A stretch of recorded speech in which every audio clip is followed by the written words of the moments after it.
Hello everyone. So we are solving the examples of the chapter haloalkanes and haloarenes, and today we will solve the example number 8. So the example says identify chiral and achiral molecules in each of the following pair of compounds. आपको given है wedge and dash representations जो हम पढ़ चुके हैं class 11th में. wedge and dash का मतलब क्या हुआ बेटा कि आपके पास ये जो सॉलिड वाले बॉन्ड्स है ये कहाँ होंगे टूवर्ड्स यू, मतलब towards the observer out of the plane of paper. And जो ऐसे डैश वाले बॉन्ड्स है ये किस तरफ होंगे, ये होंगे बिलो द प्लेन, मतलब आपसे दूर की तरफ. ठीक है, जिस स्क्रीन पे आप ये देख रहे हैं उससे पीछे की तरफ जो बॉन्ड्स होंगे वो होंगे डैश वाले, और स्क्रीन से आपके फेस की तरफ जो बॉन्ड्स होंगे वो होंगे ये सॉलिड वेज वाले. अब यहां पर हम बात कर रहे हैं किस चीज की बेटा, chiral एंड achiral molecules. क्या होता है ये, अगर हम बात कर रहे हैं chiral का मतलब है कि कार्बन के अराउंड जो एनवायरमेंट है वो एनवायरमेंट होना चाहिए असिमेट्रिक. ठीक है, कैसा होना चाहिए, असिमेट्रिक. मतलब एक कार्बन 4 बॉन्ड बनाता है तो उस कार्बन से जो 4 चीजें जुड़ी हैं वो 4 चीजें होनी चाहिए डिफरेंट, कोई भी सिमेट्री नहीं होनी चाहिए. ठीक है, तो क्या होगा chiral.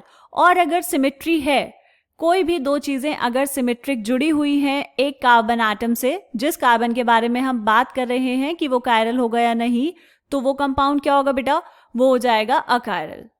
ठीक है, तो chiral का मतलब असिमेट्रिक, या फिर हम यहां पर लिख सकते हैं different attachments. Different attachments, attachments का मतलब डिफरेंट स्पीशीज अटैच होनी चाहिए उस वाले कार्बन से. ठीक है, क्लियर. चलो फर्स्ट वाला देखेंगे. फर्स्ट वाले में देखो बेटा 2 कंपाउंड्स गिवन है आपको, क्योंकि एक पेयर है फर्स्ट एंड सेकेंड. वहां पर हमें इस वाले कार्बन की बात करनी है जिससे 4 चीजें जुड़ी हैं कि वो chiral होगा या नहीं. इस कार्बन से ये जुड़ा है हाइड्रोजन. ठीक है, सबको अलग अलग कलर से लिखते हैं. This is methyl group, okay. This is Br, ठीक है. And the last one is OH. तो ये चारों के चारों क्या है, डिफरेंट, तो ये तो chiral होगा. ठीक है, सेकेंड वाला देखो होगा या नहीं, क्योंकि देखो बेटा यहां पर ये जुड़ा हुआ है आपके पास हाइड्रोजन. ठीक है, फिर मिथाइल ग्रुप है CH3, okay. Next one is Br. यहां पर एक Br ग्रुप है और यहां पर भी एक Br ग्रुप है, तो ये दोनों के दोनों तो सेम हो गए, है ना. तो यहां पर आ जाएगी सिमेट्री. इसीलिए फर्स्ट और सेकेंड में जो असिमेट्रिक कार्बन है या फिर हम कहेंगे जो chiral है वो कौन होगा, वो होगा 1. तो the first one is the chiral molecule. ठीक है, नेक्स्ट वाले पार्ट में देखेंगे.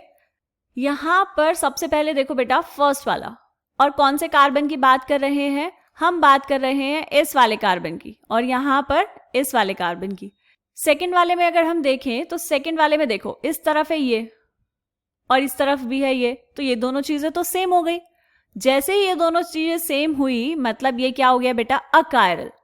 लेकिन अगर इसके फर्स्ट पार्ट में देखोगे तो यहां पर यह है OH, देन यहां पर यह है मिथाइल ग्रुप, यह है हाइड्रोजन, और इस कार्बन से जुड़ा है आगे ये वाला ग्रुप. ठीक है, तो ये मिथाइल ग्रुप तो नहीं है. यहां पर क्योंकि चारों के चारों अटैचमेंट्स डिफरेंट हैं, इसीलिए यहां पर आंसर क्या होगा बेटा, फर्स्ट वन. यहां पर भी जो पहले वाला है वो क्या हो जाएगा, chiral मॉलिक्यूल.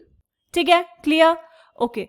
अब हो सकता है आप लोगों के मन में ये आ रहा हो कि इस वाले पार्ट में हमें तो पता नहीं ना कौन से कार्बन को chiral बताना है.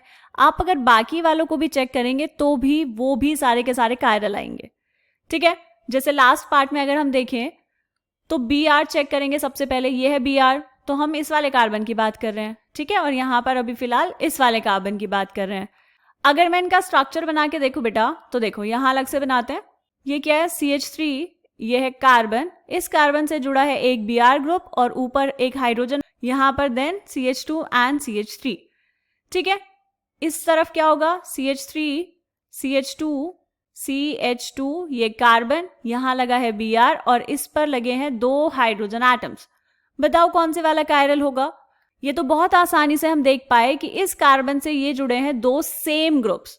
सेम ग्रुप्स का मतलब क्या हुआ बेटा, ये हो जाएगा आपके पास अकायरल, क्योंकि यहां पर सिमेट्री आ गई, राइट. और फर्स्ट पार्ट में क्या हुआ, ये है Br, दूसरा क्या है यहां पर, दिस इज हाइड्रोजन, यहां पर यह है methyl group and this is the ethyl group. ठीक है, तो क्योंकि यहाँ पर चारों के चारों अटैचमेंट्स डिफरेंट है, इसीलिए यहाँ पर भी जो फर्स्ट वन है वो क्या हो जाएगा बेटा, कायरल मॉलिक्यूल। बात समझ आई? अब आप चाहें तो यहाँ पर इस वाले कार्बन को चेक करते हैं, क्या ये वाला कार्बन कायरल होगा? चेक करो, यह है CH3, एक तरफ है CH2 CH2Br और 2 हाइड्रोजन एटम्स जुड़े हैं, मतलब दोनों के दोनों सेम है, तो इसीलिए ये भी क्या होगा, कायरल होगा।